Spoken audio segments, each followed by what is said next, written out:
అన్నమయ్య జిల్లా వీరబల్లి మండలం షికారిపాళ్యంలో మహిళను చెట్టుకు కట్టేసి గ్రామస్తులు ఎదుటే కోడిగుడ్లతో కొట్టడం, బ్లేడ్తో కోయడం వంటి చిత్రహింసలు పెడుతూ కొంతమంది మహిళలు దాడి చేస్తున్నారని సమాచారంతో హుటాహుటిన ఘటనా స్థలానికి పోలీసులు.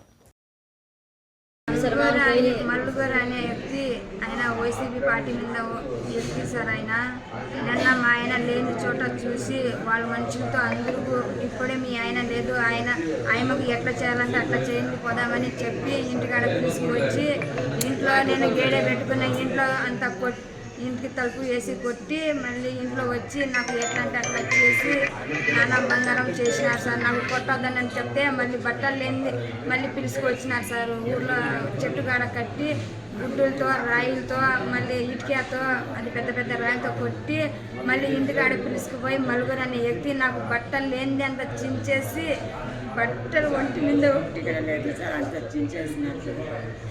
చించవద్దామని చెప్తే ఆయన ఏం లేదు సార్. మళ్ళీ గుడ్డ కప్పుకుంటే గుడ్డ ఎందుకు కప్పుకునే అని మళ్ళీ బిల్లు తెచ్చి అంత ఈడ పోయాలని చూసినాను సార్. నాకైతే అది ఈడ పోయాలంటే నేను చెయ్యి ఇట్లా పెట్టుకున్నాను కాబట్టి ఈడ కొంచెం అయింది.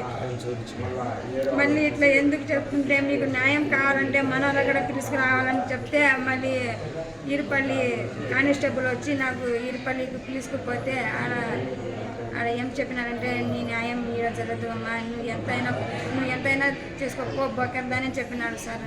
ఆ సార్ అయితే అట్లా చెప్పినాడు సార్, నీ న్యాయం జరగదు, నీ కేసు చెల్లదు, కేసు కావాలంటే ఇద్దరి మీద మేము వేస్తామని చెప్పినాడు సార్.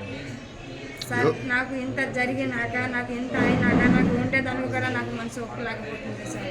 మీ ముందు మాట్లాడేదానికి నాకు సిగ్గుగా ఉంది సార్. ఎవరు మా చెప్పింది నీకు? పోలీసు ఎస్ఐ సార్ చెప్పింది. అట్లా ఎవరెవరు కొట్టారమ్మా? నేను మలుగురు కొట్టినారు సార్. నాకైతే ఎవరెవరు కొట్టారు పేర్లు లేదా? పేర్లు చెప్పాలా సార్? చెప్తారు సార్. హరిప్రియ సార్ కొట్టింది ముందుగా వచ్చేసి